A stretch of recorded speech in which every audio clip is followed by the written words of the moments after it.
Hello, welcome to the channel. Today we are going to do another video on the Camaro.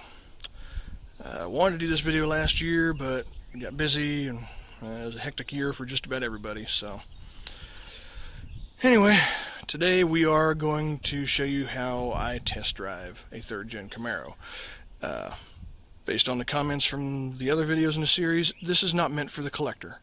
If you're going out to a Mecum auction and you're buying one of these for, $15,000, $20,000, $25,000 an IROC, and you're going to put it away in your garage and never put any miles on it, and polish it on the weekends and not drive it, this is not the video for you.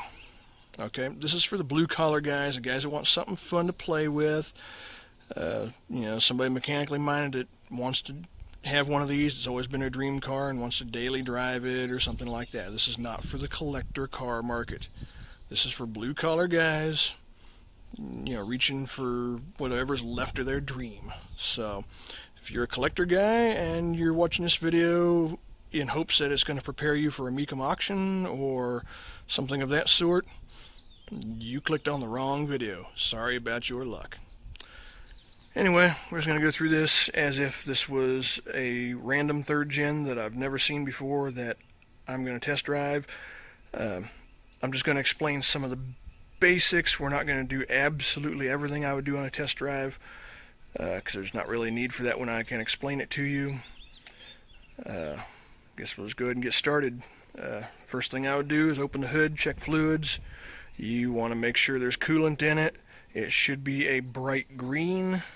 If it's a dull green, it's probably in need of being changed, although the car will still run fine on a test drive with dull green coolant in it. Your oil is typically going to be black in these cars. A car in this condition, you're not going to find it with nice, clean, sparkly, translucent motor oil in it. It's just not going to happen. These cars are beat and abused, and the oil is going to be black. Now, if the oil is coffee colored, like not black coffee, as in coffee with creamer in it, if it's that tan color, you've got a problem. Water or coolant is getting into the oil and mixing with it. That is a number of problems. Could be blown head gasket, could be a cracked head, could be a cracked block. It's a major red flag. If it's coffee colored, you've got problems. In some climates, it may be drawing moisture from condensation, but typically it's going to be a head gasket problem or something of the like.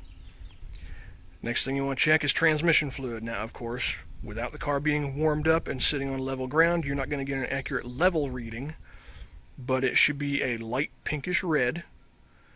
It shouldn't have any metal flake or metallic look to it. And if it is a dark red or turning brown or black, you want to pull it up close to don't stick it in your nose. You want to pull it up close to your nose and sniff it.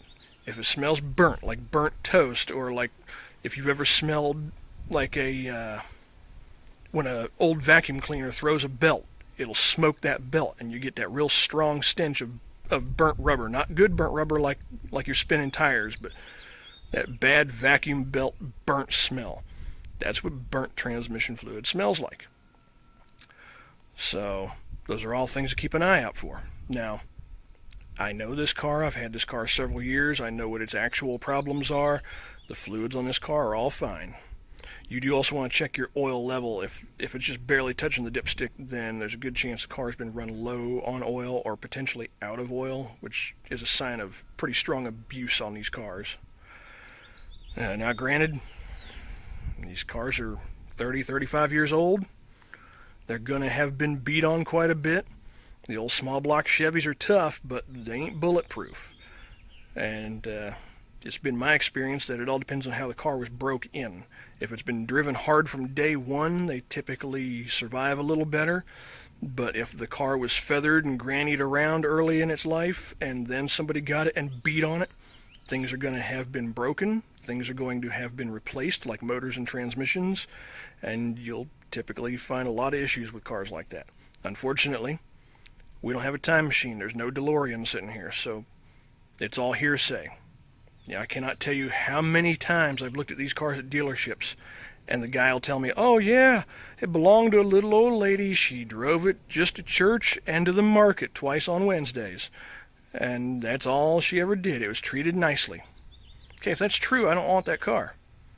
Because people buying these cars now are either A, putting them up as a collector car, or B, thrashing them, having fun with them, taking them to cruise nights, doing burnouts, maybe taking them to a track just to see what embarrassingly slow time slip they can get compared to their buddy's new Camaro. Whatever. I don't want the car that's been treated gentle, but I also don't want the car that has had the absolute shit beat out of it. I don't want one that's got dents in every panel, and the interior looks like dogs have been living in it, and the windows are cracked, and it's just a mismatch of junk parts. Now, granted, my car here does look fairly rough, but that's original paint underneath 2 layers of rattle can from previous owners, and the cowl hood's not factory. I put the cowl hood on. I did paint the cowl hood. It's not professional. Get over it. I'm not putting a professional paint job on a base model sport coupe that's worth $3,000 on a good day. And that's if this one didn't have all the problems that it's got. This car, the way it sits right now, before the used car market has gone insane lately, but before the market went insane, this would be a $1,500 car. The motor's wore out. It's tired. Transmission's good. Rear end's good. There is a little bearing howl in the rear axle, but, whatever. I got plans for this car. But she's been beat on a little bit. I'm not going to put a high-dollar paint job on this car. It's just not worth it at this point. Now, my personal dream, I would kind of like to make an old 80s Pro Street build out of this car. Not dead set on that yet, but I think this car's daily driving period is behind it, so maybe now it's time to have a little more fun with it. Anyway, let's get on with the test drive portion. Okay, assuming you've checked all your fluids and such, and they all check out good, there's not oil pouring out of anything or whatever, and you're good to go, and the owner has said, okay, you can take it around the block, or hell, the owner might want to ride with you. Normally when I go to sell a car and the guy wants to take it around the block, I'll ride with him, because you never know who's test driving your car. Open the door here.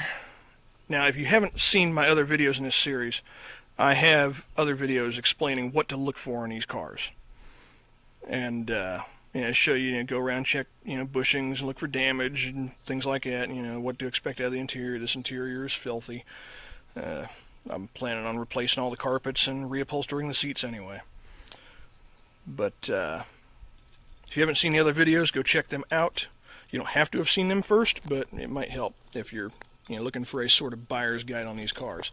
This is the test drive video. So, get in here, put the key in the ignition. Now, this car is throttle body fuel injected, so you should not have to pump the gas to start it. Turn the key on, see what we get for gauges, see what everything looks like. My fuel gauge is reading low. I don't remember running this thing out of fuel. Anyway. Alright. No throttle. See how long it takes to start. It shouldn't take long at all for a fuel-injected car to start, but we'll see.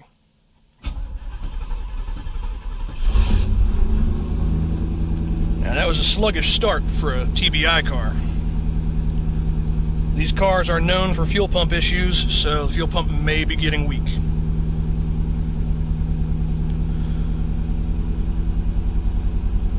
I don't know why that fuel gauge is reading so low. I'm certain I had more fuel in it than that. That's not good. Either that gauge is not working right, or I did run this damn thing almost out of fuel.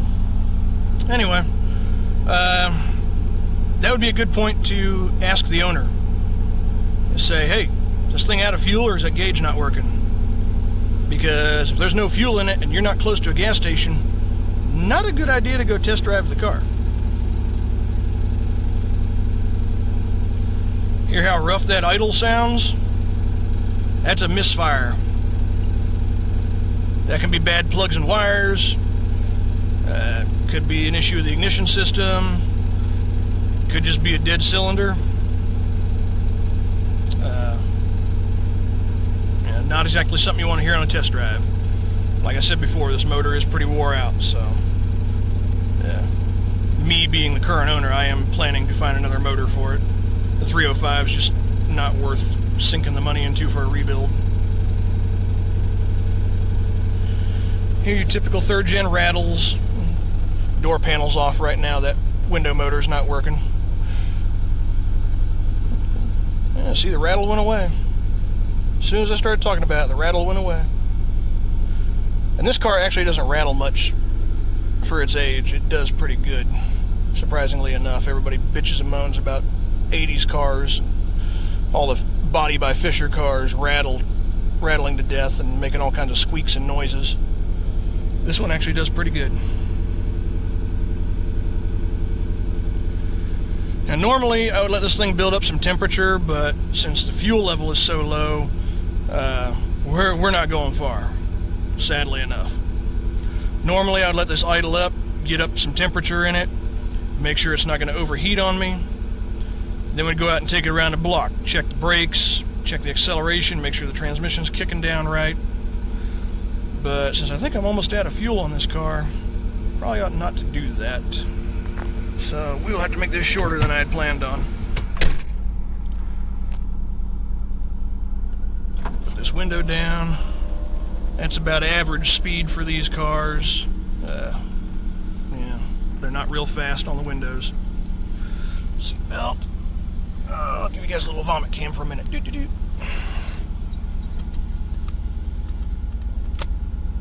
See the idles coming down. Rev it a little bit, make sure that tack works. See if it comes out of that misfire. Nope. Pretty good little vibration coming out of it too. I mean, it's not horrible, but you definitely notice it.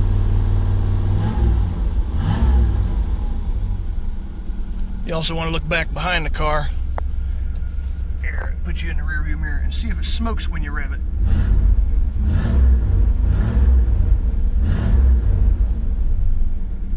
See a little bit of smoke? Pretty typical for the valve guides to be worn on these motors. And this car's got 203,000 miles. That might be 103, but yeah, I'm gonna say it's 203 for sake of argument. And the way you typically tell that is you've got misaligned numbers. When these cars are brand new, those numbers are perfectly flat across there. But once they roll over, they don't align quite right. Now, that's only really a good trick for telling if it's over 100,000. It's not going to help you much if it's over 200,000. Okay, let's see if we run out of fuel. If we do, I'll be calling the wife to bring the fuel jug. Ease on out of this space down here. It's kind of muddy down here. This is not a stock steering wheel, by the way. I do have a factory one, but it smells like frickin' humidor come out of a smoking car, and I didn't realize it until after I'd already paid for it. So, got a friend with a detailing shop that's going through it and gonna clean it. You want to check the brakes before you get on the road. These brakes are okay, but they don't hold great. I think the brake booster is failing on this car, which the car will still stop that way, but you probably shouldn't be doing any races with it. Now, normally I wouldn't pound on a car right away that I'm test driving.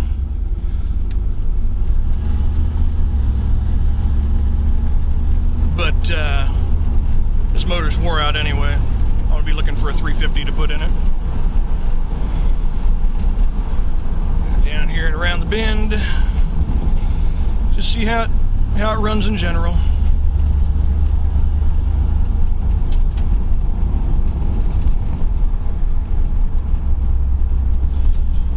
Try to keep the street signs out of this. I don't like everybody knowing where I'm at. Some of you people may be local, may recognize where I'm at, I will ask you please not to disclose where I live. We'll see how that works out.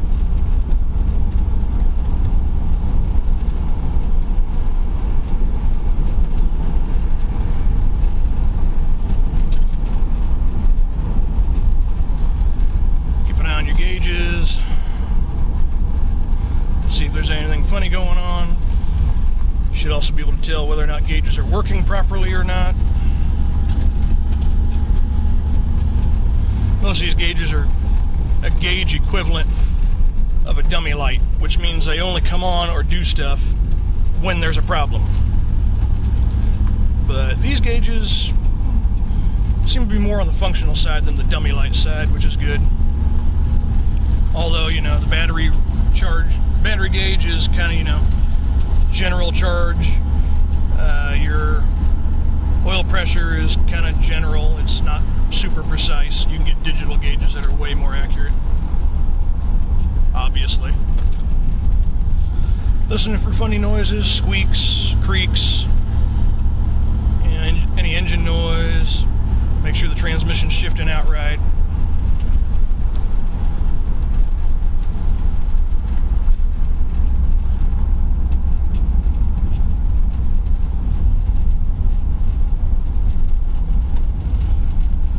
Down here, we're going to punch it, make sure it kicks into overdrive.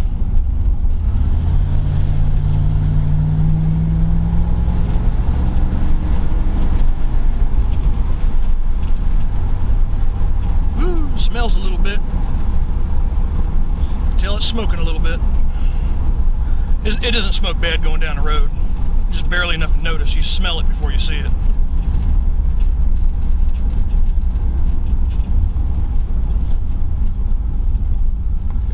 Turn around, because I don't know exactly how much fuel I've actually got in here. And I prefer not to run out on this road because there's a lot of blind corners down here.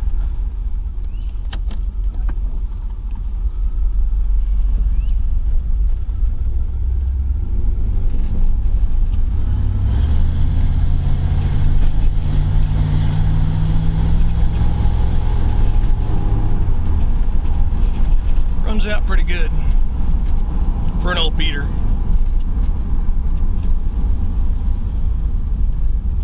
I would do a burnout, but I don't want to break the motor today. At least not until I've got a spare. Then maybe we'll play around a little bit.